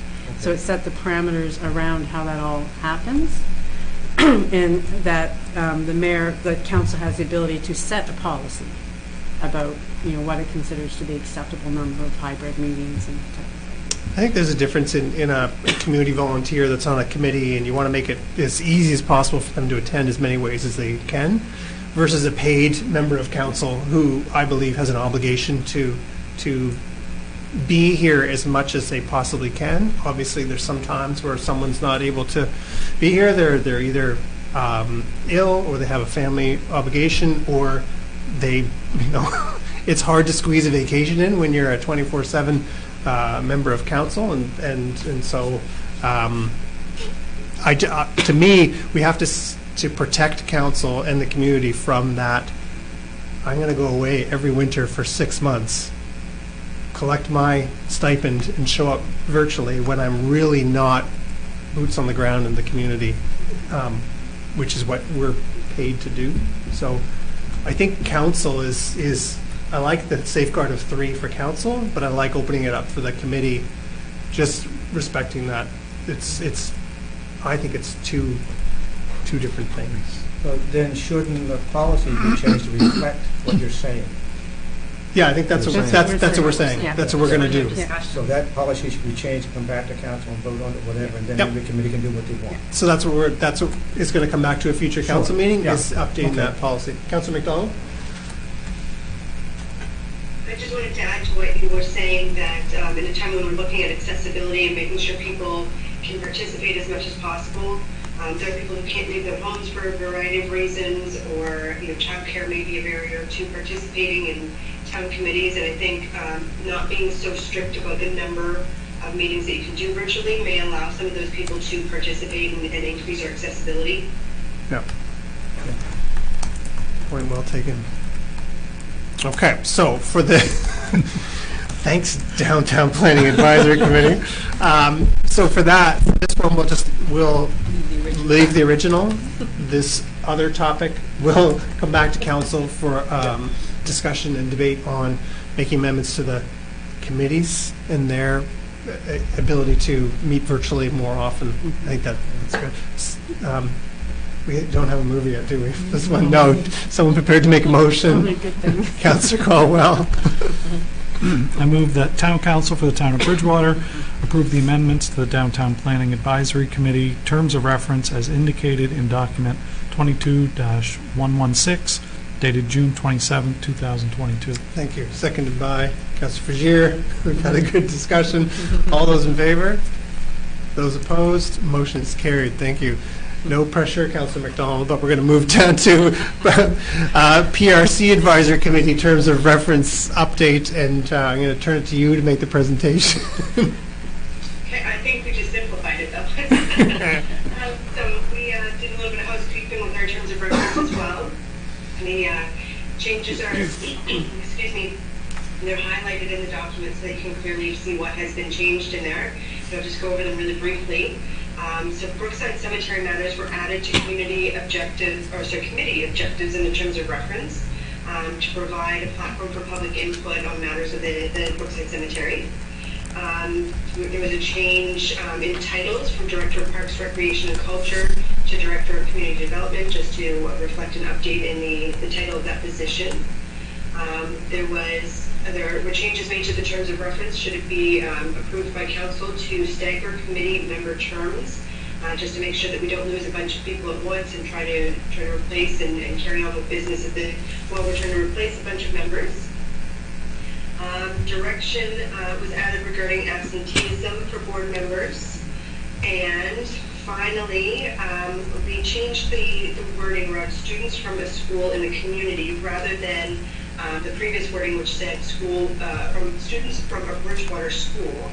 That makes it more consistent with the wording that we use for other community members, and hopefully will help us fill a position that we typically struggle to fill with that student position.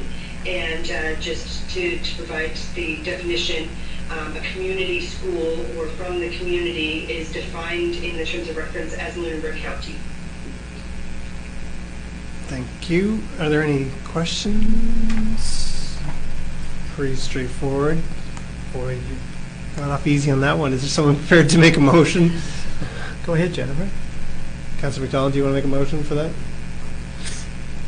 Sure, just flipping screens here, just a second. I'm still in the downtown planning advisory one. Okay, and here I would move the town council of the town of Bridgewater approve the amendments to the Parks, Recreation, and Culture Advisory Committee terms of reference as indicated in document number 22-177, dated July 11th, 2022. Thank you. 117, seconded by Councillor Thorburn. Further discussion? Hearing none. All those in favor? Those opposed? Motion is carried. Thank you.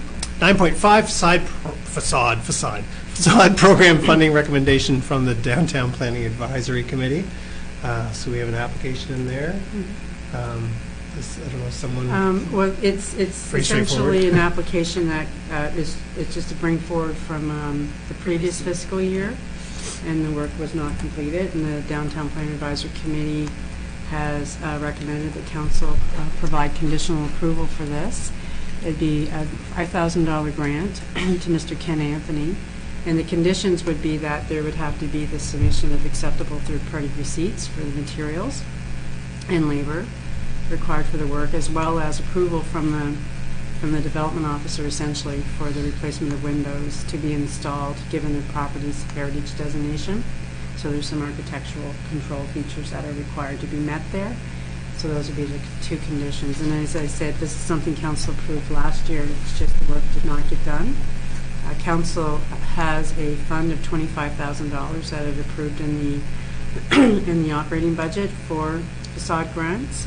So this would bring the amount of the balance down to $20,000 remaining for future applications this fiscal year. Is someone prepared to make a motion? Deputy Mayor Tanner? Sure. I move the Town Council of the Town of Bridgewater endorses a recommendation of the Downtown Planning Advisory Committee and approve the provision of a $5,000 grant under the facade program to Mr. Ken Anthony for proposed building improvements at 613 King Street, Bridgewater, Nova Scotia, subject to the following conditions requirements. A, submission of acceptable third-party receipts for all materials, equipment, and labor required to undertake and complete the proposed work. And B, prior approval from the Planning Department for the replacement windows to be installed given the property's heritage designation. Thank you. Seconded by Councillor Caldwell. Discussion? Hearing none. All those in favor? Those opposed? Motion is carried. Thank you. 9.6, we have the building permit applications and activities report for June. Again, another busy month. This is year to date, we're up again. So I know staff are let's go, go, go. So if you have any questions on that, you can reach out to staff. 9.7, RFP 2022-04, enclosed vertical wheelchair platform lift. Kirk. Hello. Town Council approved 2022-2023 operating and capital budget for the Town of Bridgewater, which contained the renovation to the second level of the former Memorial Arena with approved budget of $200,000. Capital budget includes the installation of an elevator to the second level. Background, Council identified the future of the Bridgewater Memorial Arena as a strategic priority. Direction was given to undertake a feasibility study to redevelop the BMA as a shared community town operations space. In spring of 2020, Council gave direction to proceed with BMA renovations for town operations only, deferring decision on community space due to funding. During the summer-fall of 2021, the town learned it was successful in its application for an accessibility grant, funding of $100,000 for the installation of an elevator. During the winter of 2021, Council entered into an MOU with Social Players Association for the lease of the second level of the BMA, and also approved an additional $100,000 capital project for the proposed renovations. Staff issued RFP 2022-04 on the 30th of May with a closing date of the 23rd of June. We received 2 submissions at closing. Staff reviewed and scored the proposals as per the RFP document, and the following are the total scores received. Maritime Accessibility, 77. Harding Medical proposed 2 options. Their first proposal was for a full cab type lift, and they scored a 22, and the Harding Medical partial cab scored a 27. Both proponents' submissions were compliant with the specifications in the RFP document. Harding Medical supplied pricing, as I said, for 2 different models. one being fully enclosed and the other being having partial walls. Both options include a 3-year maintenance contract. Staff would recommend that the fully enclosed lift would be a better solution for both function, appearance, and longevity compared to the partial walled cab option. The proposal with the highest overall score belongs to Maritime Accessibility. The financial budget implications: the approved budget for the capital project is $200,000, which includes a $100,000 accessibility grant. The work associated with this budget is as follows: $15,000 for exterior door upgrades and installation of accessibility ramp, $100,000 for the barrier-free elevator, $8,000 for reinstatement of the water system for the washrooms, $25,000 for installation of a ducted heat pump, $8,000 for electrical upgrades, $15,000 for parking lot repairs, $5,000 for fire separations, and $24,000 for sundry physical repairs.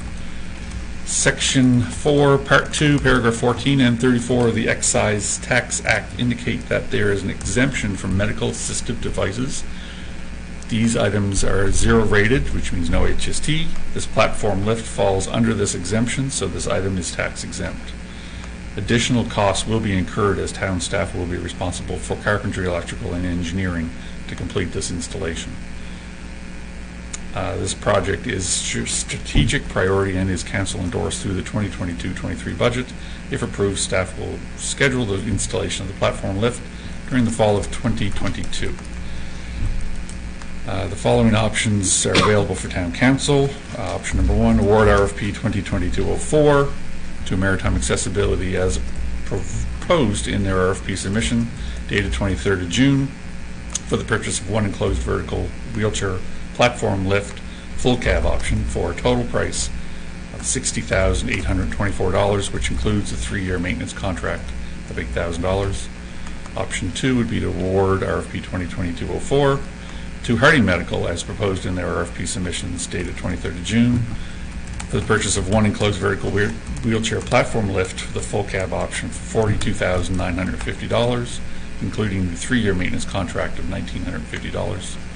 And option 3 would be to award RFP 2022-04 to Harding Medical as proposed in their RFP submissions for the purchase of one enclosed vertical wheelchair platform lift partial cab option for a total price of $33,950, including the 3-year maintenance contract.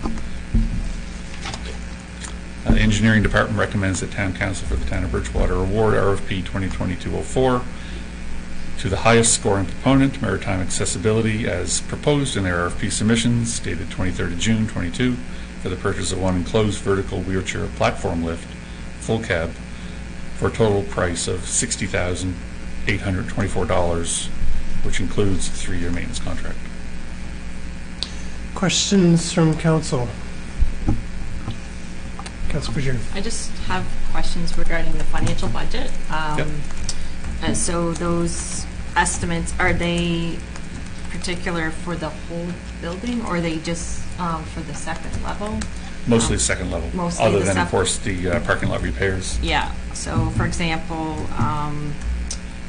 the ducted heat pump, that would just be for? Just for the second level. Second level, okay. There's an issue with that, so we'll discuss that at a later date. All right, and the washrooms would be for that Yeah, level it's just as well. the 2 washrooms on that second level. That would be. Thanks. Other comments? Councilor Thorburn? Is that going inside the building or outside the building?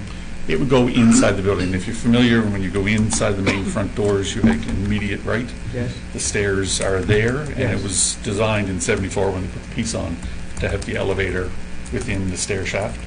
But I think when we was going over that initially, there was some idea that it may go on the outside. Yeah, no, this is totally indoors. No, great, thank you. Other? I'm just, my question is, so the Maritime Accessibility is full cab, Yeah. right? And one of the Harding Medical ones is full cab? Correct. But the, I'm just confused as to why, can you explain the difference between those 2 full cab ones? The difference, the main difference between the Harding Medical and the Maritime Accessibility is Harding Medical would use a hydraulic lift system, and the Maritime Accessibility uses a rope-type lift. It's quieter, uses actually a lot less electricity, a lot less maintenance required down the road. The cab is different in the Maritime Accessibility as well.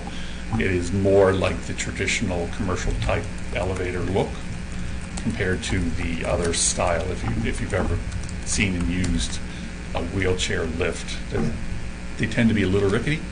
They've come a long way, but the cheaper option, third option, would be closer to that old style version.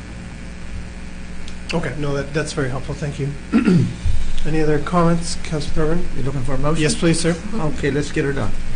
I would move that Town Council of the Town of Bridgewater endorse the recommendation of the Engineering Department and award RFP 2022-04 enclosed vertical wheelchair platform lift to the highest scoring proponent, Maritime Accessibility, as proposed in their RFP submission dated 23rd June 2022 for the purchase of one enclosed vertical wheelchair platform lift full cab for a total price of $60,824, which includes a 3-year maintenance contract of $8,000.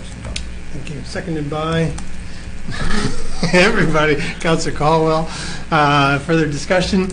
Question being called. All those in favor? Those opposed? Motion is carried. Thank you. Our last item is 9.8. It's just the notes from the July 4th discussion session. Those are posted to the website. So we had the strategic plan from the Bridgewater Police Board was presented by the chair and the chief and the deputy chief.